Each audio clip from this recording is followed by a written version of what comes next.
Okay. Well, hey guys, this evening, Laura asked me to come in and talk a little bit about GoPro. And it's the book by Eric Worre. Eric Worre is a longtime network marketer, had some crazy success, and now he's a trainer of network marketers.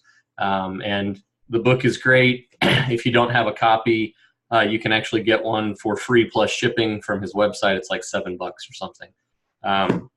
Or there's a bunch of people who have them. I'm actually rereading it. I don't know if you guys can see that. Oh, we lost Laura. Poor Laura. Anyway, I'm about 2/3 of the way through it there. So, and Laura's back. So this evening, though, we were going to talk about the first. He's got 7 steps basically to becoming a professional network marketer, as he puts it. And tonight we're going to talk about the first 2 steps, which is really around finding prospects and inviting prospects to join our network marketing business. So, and this is probably the thing that everybody struggles with the most is finding people and talking with them. I've been really lucky in my career that I started, I guess, as a little bit of background on myself. If you guys don't know, again, my name's J.R. McKee, but I actually started in sales as a 17-year-old kid, and I started selling bicycles and skates. And had some great runaway success to where as a 17-year-old kid, I got a check for more than $1,000 for a weekend's worth of work and suddenly thought I'd hit the lotto. And so I've fallen in love with sales. And then I fell in love with the idea of network marketing shortly after returning home from a church mission in Chile. And the issue that I dealt with through that is that I had a hard time finding people from outside of my warm market, especially, and then really how to invite them. And as I've progressed through my career, I've continued to sell. I work for a company right now that it is a software company. I've worked for a number of software companies here over the last 10 years or so, and I've been able to apply that, I guess, to how I'm interacting with people, and so it's been very beneficial. And so I'm really happy and excited to be able to help everybody to understand that more. I want to come at it from a teacher's mentality in that because I know that by helping you get better, you'll be able to help your teams get better, and it just proliferates and makes it that much better. So. The first key, I guess, or the first to being a professional network marketer. Actually, I'm just going to open up the book here. Is again skill number 1. I'm not sure if you can see it. It says finding prospects. So he actually lays out some really simple ways that we can quote unquote find prospects, and it's admittedly a little bit simplistic, but there is some real power in that simplicity. So the first thing he says is make a list of everybody that you know. Everybody. People who would be interested in the opportunity, people who wouldn't, people you love, people you like, people you hate, everybody in between. Make a list of everybody that you know. Now, Facebook has done a lot of that for us, but still there's plenty of people that I know that I'm willing to admit that I know that aren't on Facebook. So it is not the one-stop shop, but it is a big shop. It's like when you do your Christmas shopping, that's like it's the Amazon of Christmas shopping. Normally I would have said, the Target or something, but Amazon has taken over. Second, after you've made that list, then we go to what we call a second-generation contact. And this is where the 6 degrees of Kevin Bacon come in, to where basically the theory, the 6 degrees theory says that through 6 different people, you can be connected to Kevin Bacon or really anybody on the planet, because through that 6 degrees of separation. And so the idea there is to go to that second degree of separation, maybe you're going to go on that list of people that you know, and then think about the people that they know that you don't necessarily, but you know that that they have an acquaintance or that they've worked in the past with, or something, and start writing the names of those people down. That list is going to get very, very long, and this can be a pretty all-encompassing job to do that. But as you continue to add those, you're going to have names that continue to trickle in over time. You're going to think about like, oh, wait, what about, because you didn't think about them the first time, add them to the list. When you meet somebody new in the grocery store, find out about them, get some contact information, and add them to the list. That's the third step in that, he says, is to add 2 new people a day. Now, we talk about this with Facebook. We want to add 5 to 10 friends per day. But I can see Sydney kind of grimacing here as she hears that. Like that could be very outside your comfort zone, right? To be able to talk with people, that you don't know and strike up a conversation. But the key to it is to not have it be forced. I hear plenty of people who are ladies specifically who are wearing power lips, for example, and they say, "Oh, I love your lip color."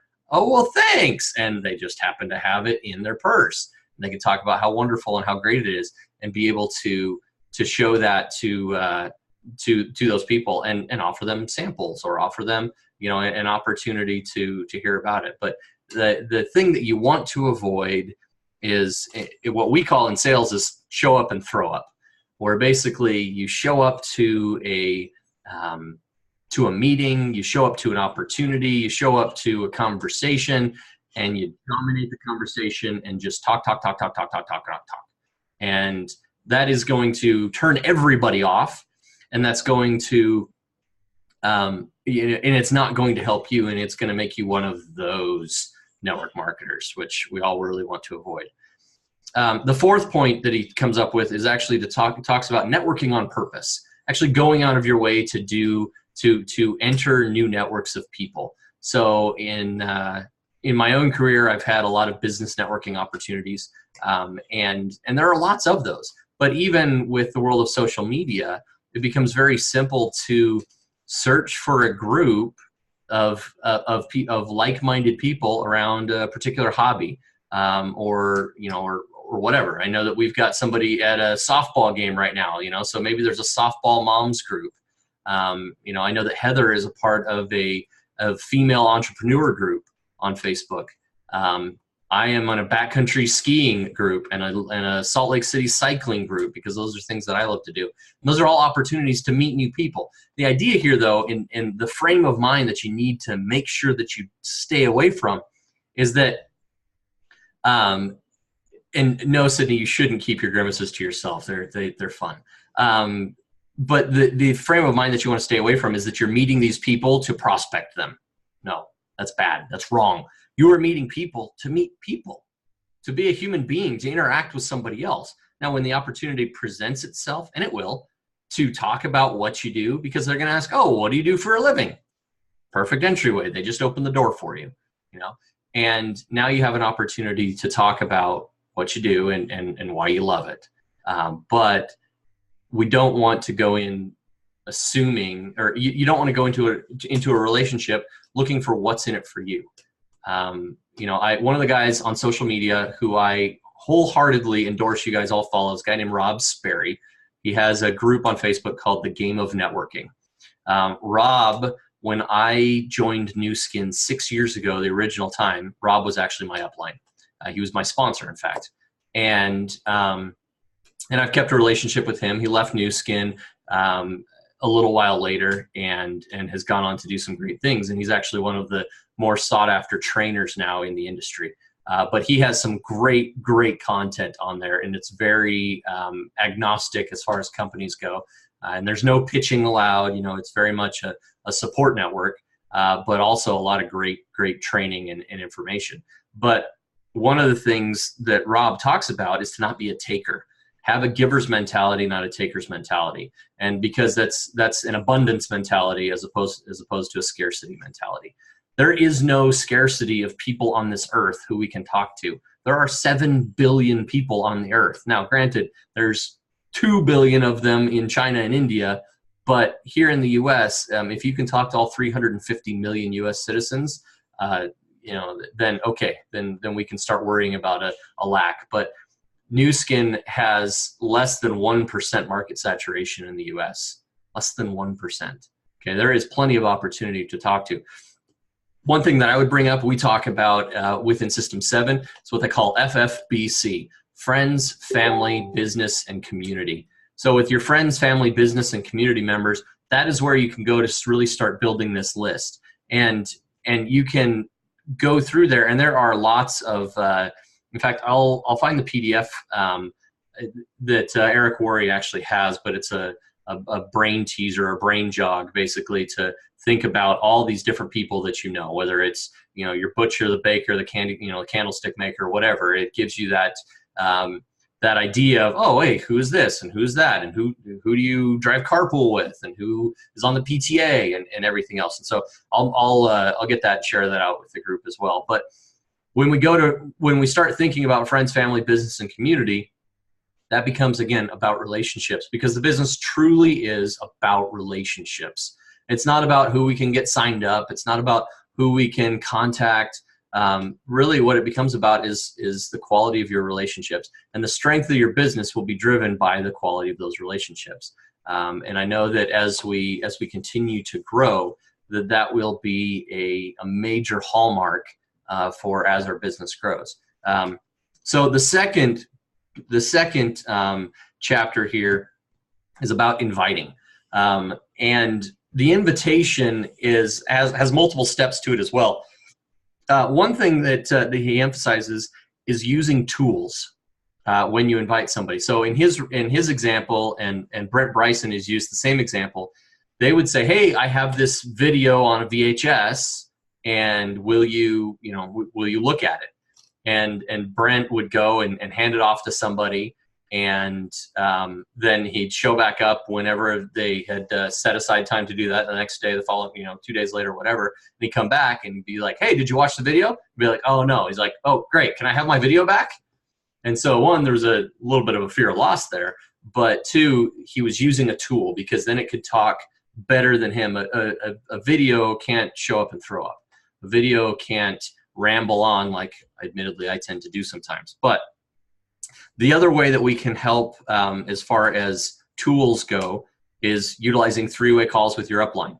So whether that be Laura, me, John, or Blake, or Brent, given the right circumstance, we're all willing to do those things and are readily and ready and willing to help wherever that you guys need it. This is this is all of our business, and I get honestly a lot of personal satisfaction as we help people to grow, and that's one way that I've grown is through those three-way calls. Another way that another tool that we have for that is the daily method of operation, and I have two. One, I have my 90-day success journal. It sits here. It goes with me everywhere, and one of the really important things actually in it is the very beginning, the definite purpose statement. If you guys don't have one of these yet, get one. And when you do, go to page 4 where you can read and you can write in your definite purpose statement, because it's amazing what happens when you write down the things that you really are looking for and what you're going after. The other thing that we use is the daily method of operation, or the Project 1000 daily method of operation. And we've got this as a PDF, I know, as well. Laura, a number of months ago, made them into tear sheet pads. I have them single sheet. I've got a stack about yay thick where I've printed them off. And so that you can keep track of the things that you're doing, and specifically who you're inviting. So as I get back more into inviting, the first rule of inviting is be emotionally detached from the outcome. If you're really wound up in what somebody says, you're going to fail. You need to have that detachment that it doesn't matter they say yes or they say no, you're going to keep going and you're going to finish your goals. Brent actually shares this example a lot where he says, when somebody gets on an airplane for a commercial flight, And the flight attendant comes down the row and asks, coffee, yes, coffee, no, coffee, no. When she gets the third no or the fourth no, or when the flight attendant gets the third or fourth no, they don't say, forget this, and run to the front of the plane, pull the door open, and jump out, right? That doesn't happen.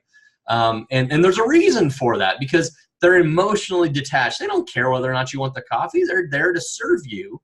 And if we have that servant's mentality and can emotionally disassociate ourselves with the outcome, we're going to be better off. Now, I've learned this actually in my sales career as well. The people who are desperate for something to happen, rarely does that actually happen, because in that desperation, you have that mentality of lack as opposed to a mentality of abundance. And because of that, you're less likely to actually achieve that goal or achieve that end. So don't jump out the window because somebody decides they don't want your coffee or soda. And where you will notice this hurts the most is with close friends and family who you have an emotional attachment with. Some of the first people that I reached out to were my siblings when Heather and I started this.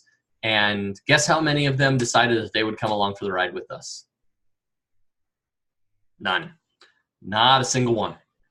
And my brother's response was, I love you, but there's not a chance in hell I'm going to do that. And that was a direct quote. So don't get mad at me, honey, Heather. So rule number 2 is be yourself. Okay. People can feel fake. They get their antenna go up. They have radar for when people are being fake. And so we want to just be yourself. If embrace your foibles, embrace your eccentricities, right? I've been going through and doing an exercise where I actually sat down with my wife the other night and said, okay, what are some of my character flaws here that I wanted to either work on or point out so that people know that I'm being me. In case anybody didn't know, I am sarcastic to a fault. And I recognize that about myself. And sometimes that's okay. And a lot of times it's not okay. And I have to temper that. But be yourself. If I'm being sarcastic with somebody and suddenly I was all buttoned up and I wasn't, they would be like, wait, this isn't the JR I know. Why should I talk to him if he's not even willing to be himself? So the second thing is be excited. Don't go Ferris Bueller's Day Off and Bueller. Don't talk in monotones. Don't be excited. Be yourself and be excited, because this is exciting. And sometimes you have to go over the top in excitement, because what happens is if you come in over the top and then things tone down, all of a sudden you're kind of level. But if you come in normal and things tone down, now all of a sudden you're boring. Okay, don't be boring. Be excited. Boring doesn't get us anywhere or do anything for us. The fourth point here is posture. You want to have you want to posture yourself in a strengthened way. And I don't mean sitting up straight and with, shoulders back. I mean how you talk about things and how you portray. If somebody came up to you and I have failed at, probably approaching 10 different network marketing opportunities in the past. And if I came in, let's see how this one works this time. I don't know. Hopefully we can do it, as opposed to going in and be like, man, I'm so excited. So much has changed this time that I can't possibly fail a 10th time, because I have this, and this going for me this time. And that's just going to propel me to success. When you go in with that positive posture and the belief and the positioning that it's already happened, you become a force of nature and you're attracting that to you. I'm a big fan of The Secret. Most of you guys have probably read it. If you haven't, go read it. Watch the movie. It was on Netflix, I think. But it's absolutely fantastic for choosing a way to help you draw in that which you need and that which you want in life. And so that's really big. Now, when we get to the actual invite of inviting somebody, there's, again, a number of steps. The first step is really, really important, and that's to be in a hurry. Okay? You are busy. No matter what you're doing, no matter what your calendar looks like, you are very busy. Because if you're not very busy, they won't take you seriously. And so when you get on a phone call or when you run into somebody who's like, hey, I got to run, but I wanted to ask you a really quick question. Would that be okay? Now you're getting permission, but they also know it's going to be quick because you're in a hurry. Now, the second, you want to compliment the prospect. So first, you're in a hurry.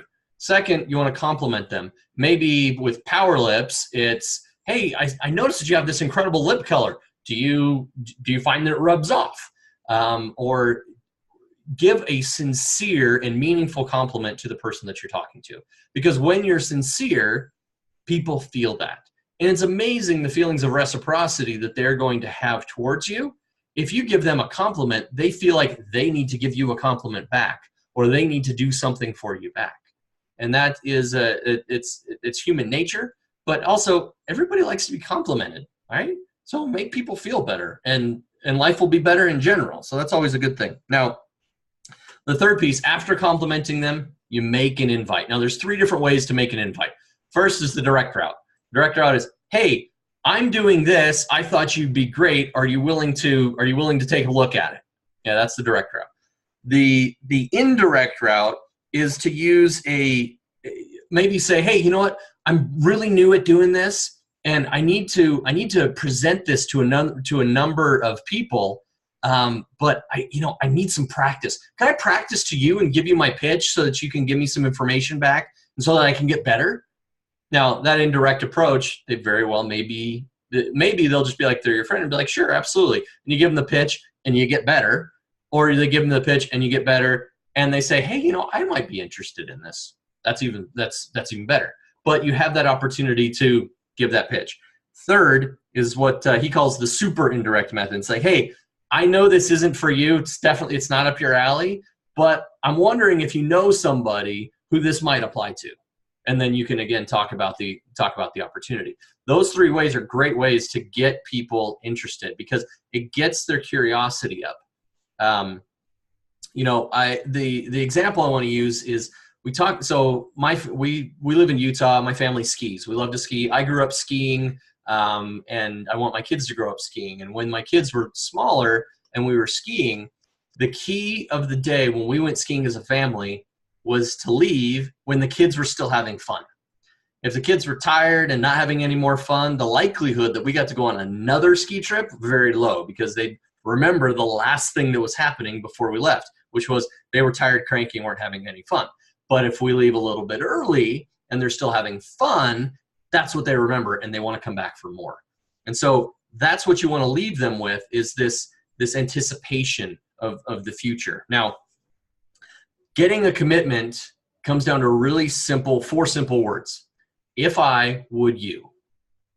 So if I sent you a video about my program, would you watch it? If I had a presentation ready for you, would you watch it? If I brought my Lumi Spa over to your house, would you let me wash your face with it? Do a demo with it? If I sent you a sample of Power Lips, would you wear it?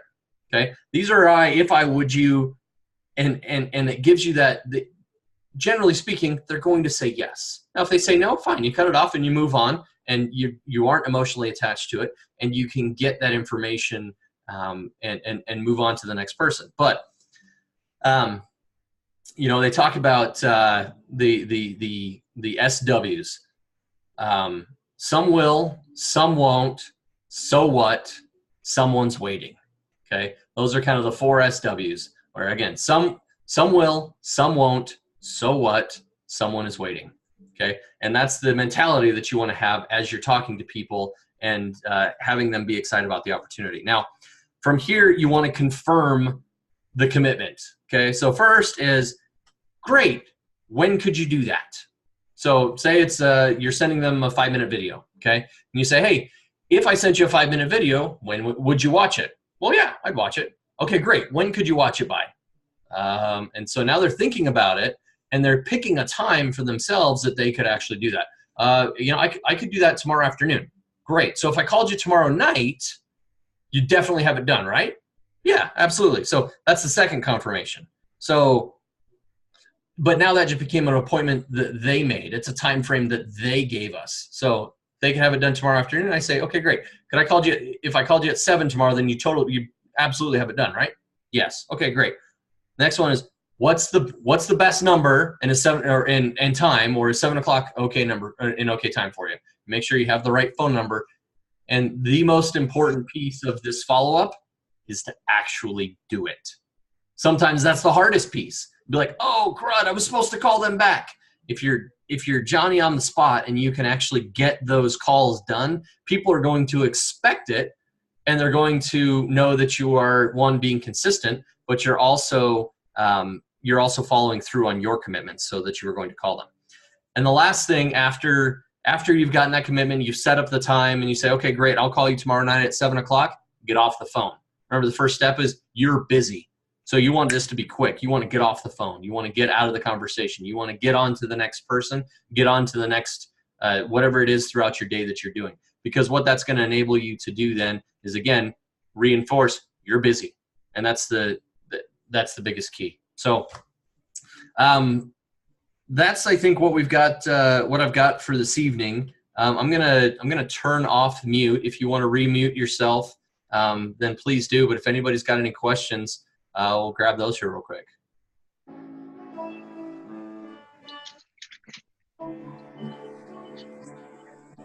You guys can hear my Shelby playing The Greatest Showman. I'm going to mute Heather's phone. Okay, I have a question. Sure. Okay, so I'm always afraid when I say, okay, when I show them, because I try to show them I'm busy and Nu Skin takes a lot of my time. You know, I work hard on it. Uh-huh. And it feels that people are like, oh, it takes a lot of your time. I don't have time for that much. Mm-hmm. It's a concern. And I'm like, sometimes I don't make sense. I'm like, oh, wait. Well, yes, it takes a lot of my time, but it doesn't. Like, I want to save, but I don't want to be desperate either. Mm-hmm. Because you said I shouldn't care, but I care too much. Laura will tell you, I care a lot. Yep. So caring is important, but not caring is more important in this case. I know I don't care about if they don't want their coffee. I know I like that. Yeah. But I get upset if they don't want their coffee. Yeah. And you know, we all do from time to time. So one thing I want to point out, you said, I'm afraid. Okay. Fear is an acronym. Okay. Maybe some of you guys know this. Fear is an acronym. It's false evidence appearing real. And that's what fear is. And because normally we are afraid of what might happen or what could happen, none of those things actually are happening, right? So that's an issue. To your point, though, when you can talk about, gives me the opportunity to do it from my phone, to in the cracks of time throughout the day. There's a book actually I just read. It's called Build Your MLM Business in 15 Minutes a Day. It's by Tom Big Al Schreider. And it's a very short book. I think I read it. I listened to it on Audible in about an hour and a half. Like, it's really pretty simple. And it gives you a lot of ideas about those cracks in your day, because I guarantee you, oh yeah, I don't have time. Well, how much time are you watching the news at night, or sitting and Netflix and chill, or you're watching football? Okay, I watch football, and I watched high school football a little bit today. I had running in the background because it's state playoffs. The point there is people have time. It's just a matter of what they're willing to focus on. And you obviously are making an effort with your time. You're very busy. We're all very busy. But we can make time and either compress it into blocks where we're doing something for 5 or 10 minutes, and then we move on to the next task, or we sit down and we do a power hour where we go through and we handle the majority of our Nu Skin business, our prospecting, our reaching out to people, whatever we're going to do in that power hour. And then throughout the day, if we're getting messages or whatever, we can obviously, it doesn't take very long at all to shoot a text message or to shoot a message to your upline, or to say, hey, can we do a 3-way call, and then have a phone call, or hey, I'm really busy, but they want some information. Can I connect them with you? And that becomes really, really possible as well. So that's, or I would say to that too, that I think that's a great opportunity to let people know that this is a team sport. absolutely. It's not, you know, I think a lot of people think MLM, like I'm going to sign up and then I'm going to be on my own. I've got to figure it all out. No, you know, nobody is going to be invested in helping me. Yeah. And it's all me, and it's not that way at all with New Skin. I think that's a great opportunity to let people know that that's what it is. We're all invested in everybody's success. I mean, all the way up to Brent and, you know, and beyond. So they have a vested financial interest in our success. So I did want to just talk about a couple things that you spoke to just as far as recruiting. Sure. I wanted to really reiterate the importance of connecting. Like JR said, we can connect with people we know, we can connect with people we don't know, but that connection is really important. And if you're trying to recruit somebody that you don't know and that you don't have a common connection to, that connection is even more important because they don't have a relationship with you yet. So if, like, for me to recruit my family or Sabrina, who's known me for 20 years, somebody else, they know who I am, they know my character, and they know that they can trust what I'm saying. But if I'm approaching somebody in a grocery store, right, they're going to be suspicious right off. So it's really important that you find something to connect with them on. And I think that scares a lot of us. It used to really scare me. And I thought recently, you know, when I went to France, I was on my mission. I was glad I was teaching the gospel in a foreign language, because rejection was a lot easier to take from a foreigner than it would have been here in the United States.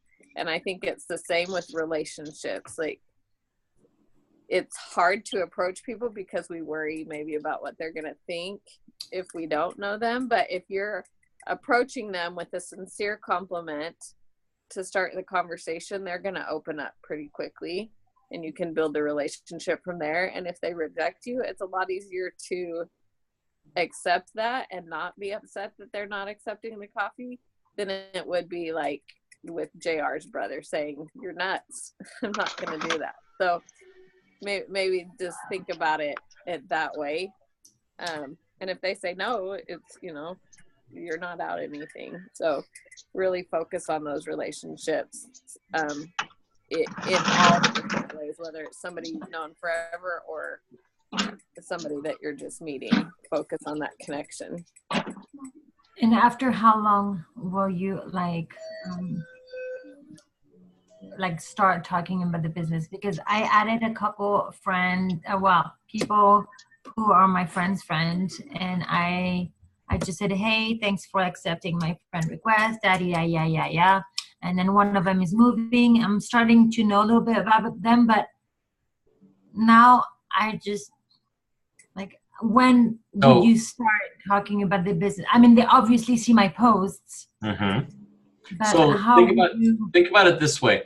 If you were meeting a new person, okay, you want to meet a person to get to know that person, not to pitch them your business. Okay. Ultimately, you will have an opportunity to invite them to find out more about the business, but don't go into, okay, how long do I need to wait after I've friended somebody before I can talk about my business with them? That's like saying, how long do I need to wait before I can say hi to somebody? You know, as soon as somebody connects with me, I say, "Hi, thanks for adding me," you know, and then sometimes they'll see it and they'll do nothing. Sometimes they'll be like, "Hey, no problem." And sometimes we'll spark up a conversation. You know, I had a conversation yesterday or the day before with a gal who lives in Eastern Washington. She lives in like Spokane. And I had added her on Facebook, and she's actually in a different network marketing company, I figured out. But I added her and said, "Hey, thanks for adding me." I'm like, "Hey, by the way, how do you know this person who's a mutual friend of ours?" So we have the friend that we have in common. And she came back and was like, "Oh, we go to church together, and our girls are the same age and play on a soccer team together," something like that. She's like, "How do you know her?" I'm like, "I went to high school with her." And so it was just, suddenly we had a conversation piece about what was what was going on. We were able to carry on a conversation and just be a human being. There's plenty of people who the thought process gets to be real quickly, oh, I need to be an extrovert in order to be able to be successful. Totally false. Totally false. Okay. I am what has been called an omnivert. I can be very extroverted at times. And working in sales, I need to at times. But I recharge in private by myself. Because I can sit. Thankfully, you guys see kind of my office here, a little bit of a mess behind me, but I work from home. And so I sit here in this chair probably 12 plus hours a day between my new skin business and my day job. But there are these Bose headphones are like my favorite things ever. They cancel out noise. I can turn on some quiet music and put those on, and I am in a different planet, and I can recharge and be myself. And then I can take them off and have a conversation and be engaging with people all over the place. And I've also, I also try to get out there and to be active on social media and to be engaging and to comment on other people's posts. So all of those things turn you into a human being, which is what we all want to be. And ultimately, being a human is going to be what gets conversations started, because something funny will happen. The dog will pee on the floor, whatever. Something's going to happen, and it's going to resonate with that person, and you never know. I had a recruiting post that I posted on the other day that was actually a month old. And I posted on, I tagged somebody on our team so that they could see what this post looked like. Well, 2 minutes later, I had like 4 other likes and comments on it on a post that was a month old, because I had resurrected it, and then actually had a phone call with somebody that came out of that. And it was all just being active. And so that's going to be a big point. I'm going to shut up because I'm rambling, but other questions, Sabrina or Laura or Sydney or Dave, you're on mute, but you too, or whoever. Hey, I wanted to share something just that I spoke to a friend today who he's been in network marketing for 28 years. And 28 years, his wow. career has not been in one company. He's made it basically opening countries for new MLMs. And I just asked him, I said, if you give me one tip, what's one tip you would teach me that you teach your team?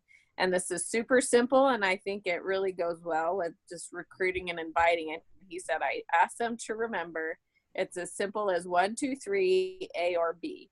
And 1 is first connect with either people you know or don't know. That's the A or B, right? Connect with people you know or don't know. So you can connect through people that you know to those you don't know, or just approach people you don't know. Number 2 is share, and you're either sharing online or offline, or you're sharing the product or the business. Those are your choices. And with each person, obviously, that's going to be a decision that you make after you connect with them and find out what their needs and desires are.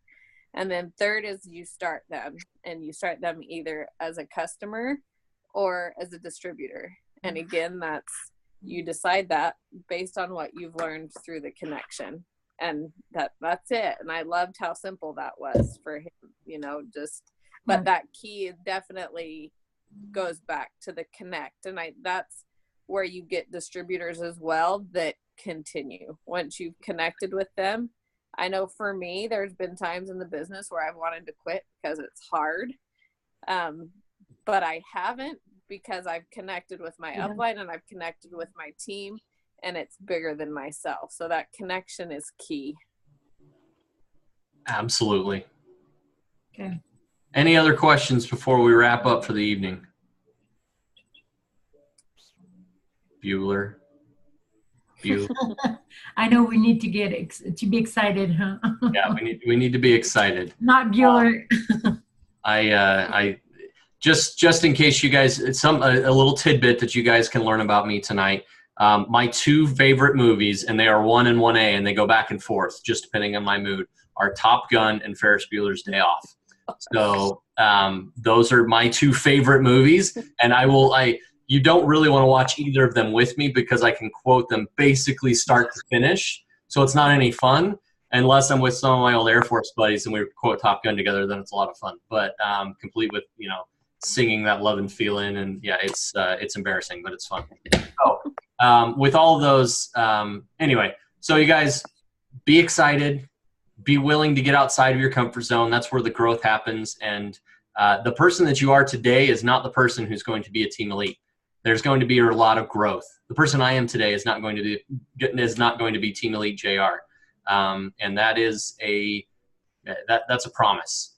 And the sooner that we are willing to live outside of our comfort zone and continue forward, the faster that we're going to gain the knowledge that we need and the understanding that we need to really be able to share this, with people all over. So with that, I'm going to stop recording.